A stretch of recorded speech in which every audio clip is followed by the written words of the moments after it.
Have you seen Men? It's a 2022 horror sci-fi film about a woman who goes on a solo vacation after a traumatizing event in her life. The film begins with Harper, standing in her kitchen with a bloody nose. She walks towards her balcony and closes the door. As she stares out the window, a man falls past. We then see Harper driving through the English countryside and arriving at a mansion. She walks into the gardens, picks an apple off a tree, and takes a bite. A man watches her from inside the mansion. Harper then goes and knocks on the front door. The man from earlier opens the door and greets her as Mrs. Marlowe, and introduces himself as Jeffrey. He invites her in, tells her the kettle is boiling, and to make herself at home while he gets her bags. As Harper is enjoying some tea in the kitchen, Jeffrey returns, notices that she has helped herself to an apple from the garden, and says, "No, no, no, mustn't do that. Forbidden fruit." Harper confusedly apologizes, and Jeffrey tells her that he's joking, and to have as much as she'd like. Jeffrey gives Harper a tour of the property. He then shows her the piano room and asks her if she plays. She replies no. He leads her upstairs where there is a big tub and apologizes before mentioning to be careful what she flushes, as the septic tank can't cope. Finally, he shows her the master bedroom where there is a view of the church in the village where there is a pub. Jeffrey then asks if it will be just her staying, and where her husband is, as she booked the house under Mrs. Marlowe. She tells him she hasn't changed it yet. Jeffrey sarcastically says well done to himself. After some more small talk, Jeffrey lets Harper know that he lives in the cottage just down the lane, and if she needs him, she has his number.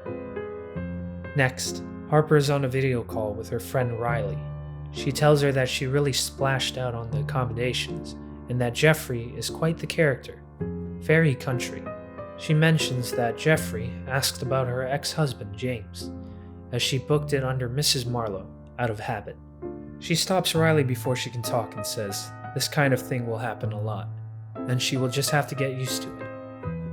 Riley tries to cheer her up with a joke, but then there is some interference with her phone, and some disturbing distorted images appear.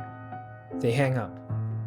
There is a quick flashback of the man, who we now know as James, falling again. Harper tries to take her mind off of it while unpacking, but it doesn't work. We see how James and she argued about their divorce. James says he understands how he has been the past year and that he will change. But then he gets more desperate and threatens to kill himself. Harper says he can't say that and explains that is exactly why they need a divorce. She wipes her tears and decides to go for a walk.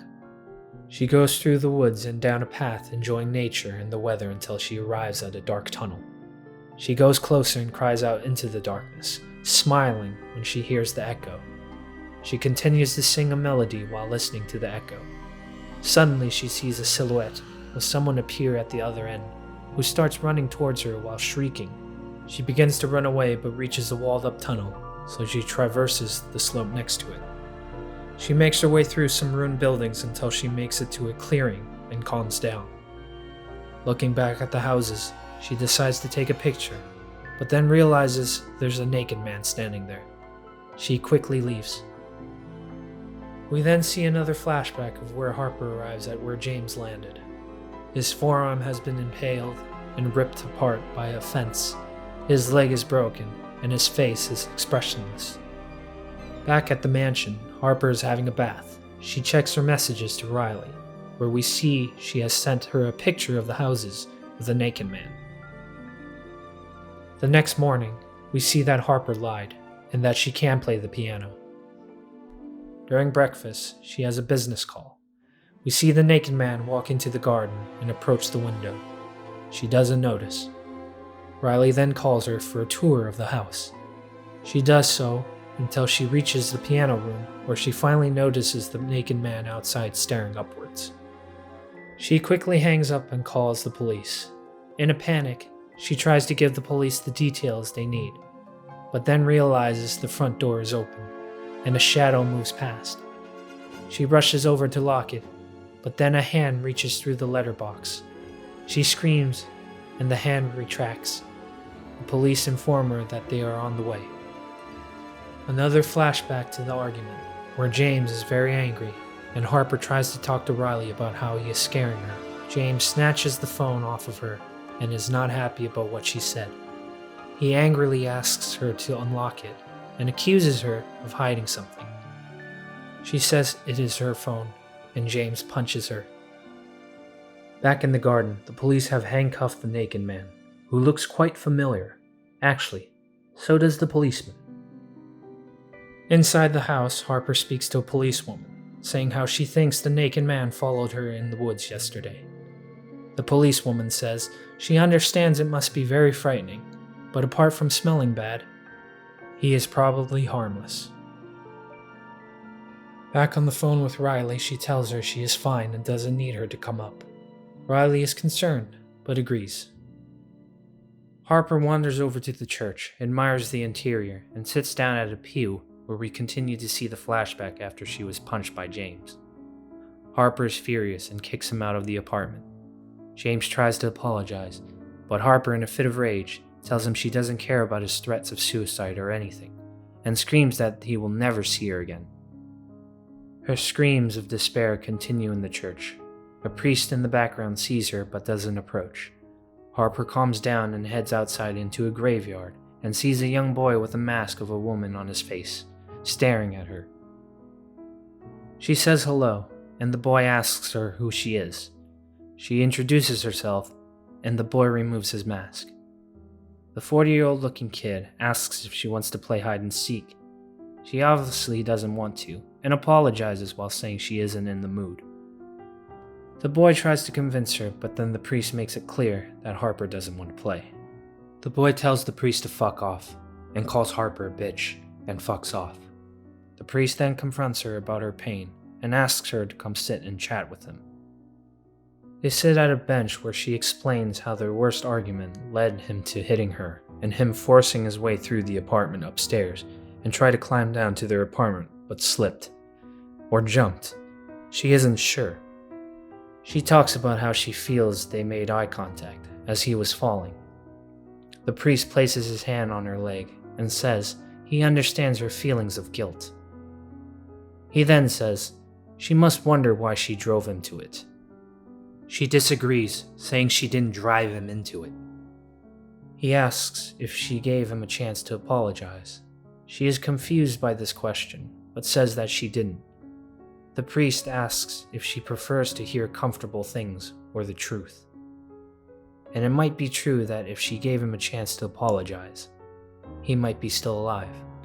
Harper joins the kid in telling the priest to fuck off and leaves.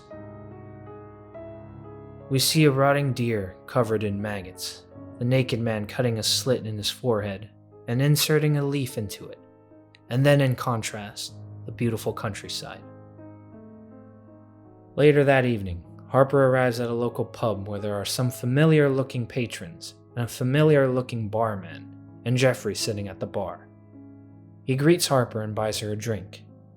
Jeffrey talks on, not noticing that Harper is not in the mood, until the familiar-looking policeman from earlier enters. The policeman informs Jeffrey about the naked man on his property. The policeman tells her that, in fact, they had released him about an hour ago, as they didn't have much to charge him with.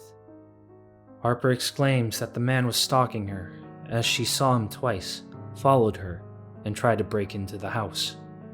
The policeman isn't convinced and tells her to give them a shout if she sees the naked man again. Harper stares at him in disbelief and leaves while calling them wankers. On the path home, she gets scared and turns back, but then builds up the courage to keep going. In the background, the naked man creeps around the graveyard. Harper arrives back at the mansion and calls Riley to tell her about all the terrible men she's met throughout her day. She says she's going to get in the car and go home. Riley says, fuck that. She'll come up to her and enjoy themselves.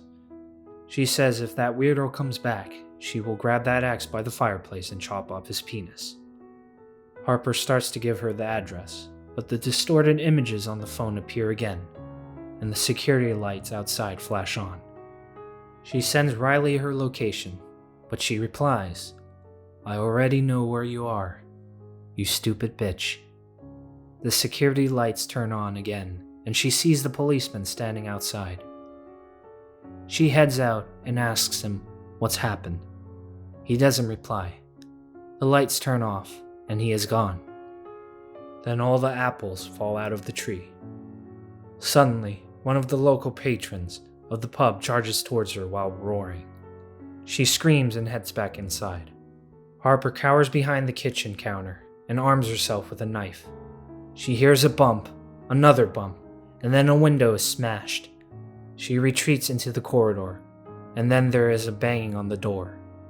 Harper warns that she has a weapon, but then Jeffrey unlocks the door and enters, asking what on earth is going on. She tells him somebody tried to break in, and Jeffrey goes to investigate.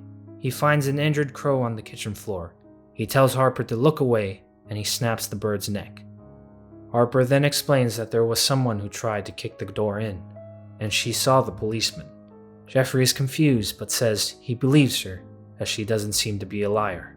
Jeffrey continues to investigate while Harper is worried and tells him not to. Harper follows him out into the garden where he tries to warn any intruders. Then the security lights turn off, and he disappears, replaced by the naked man, who now has leaves and thorns sticking out of him. He approaches Harper, inhales, and blows dandelion ligules over her, putting her in some sort of trance. She slowly heads back inside the mansion and closes the door. The naked man sticks his hand in the letterbox once more. This time Harper takes it, but when he grabs her wrist with a strong grip, she stabs him right through the forearm. With the knife still in it and caught on the letterbox, he pulls his arm all the way back, splitting his arm and hand straight down the middle. Harper then finds the 40-year-old boy in the kitchen playing with a crow carcass. His arm also split in two. He says she really hurt him, and that she is mean for not playing hide and seek, but he thinks she will now. She says she will cut him, but he doesn't believe her and walks towards her knife, saying she should cut him because it's her last chance. She backs out of the room and the boy says good. Harper starts counting and says ready or not, "Here I come." Suddenly, the pub patron kicks the door down and with his split arm chases her upstairs. Harper locks herself in the bathroom, but the priest opens the door and enters. He washes his split arm. Harper asks what he is, and he replies, "A swan." He then asks when she lost her virginity. He confesses that he has been picturing her with her legs, vagina, and mouth open. He stands and puts his split hand, each side on each of her shoulders, and pushes her back over the sink. He smells her and starts to rape her, but she stabs him in the abdomen and kicks him off. Harper then rushes out of the mansion to her car and drives off, but accidentally runs Jeffrey over on the main road. She stops the car. Jeffrey comes over and drags her out of the car. He then gets into the car and drives off. Harper takes a second to take in the beautiful night sky, as you do in these situations, but is then interrupted by Jeffrey hurtling back in her car while screaming. She sprints back around the corner back to the garden, and Jeffrey crashes into 2 brick posts. She falls to her knees next to the apples, and the naked man is now the Green Knight. He has a broken leg, is pregnant, and gives birth to the 40-year-old boy, who is also pregnant. He turns and gives birth to the priest. Harper has seen enough of this shit and goes back inside. The priest doesn't think so and gives birth to Jeffrey through his spine. Jeffrey cries, and Harper goes to get the axe. She turns around to see James come out of Jeffrey's mouth. Harper and James stare at each other for a while, and they take a seat on the couch. He asks Harper to look at him. He says he died. His arm was ripped through, his ankle snapped, and his internal organs crushed. He blames it on Harper. She asks him what he wants from her. He replies, her love. She thinks for a second, sighs, and says, "Yeah." scene. Now you've seen it. Please like and subscribe. And remember, kids, when you see men giving birth to other men, you're going to need something more than just knacks.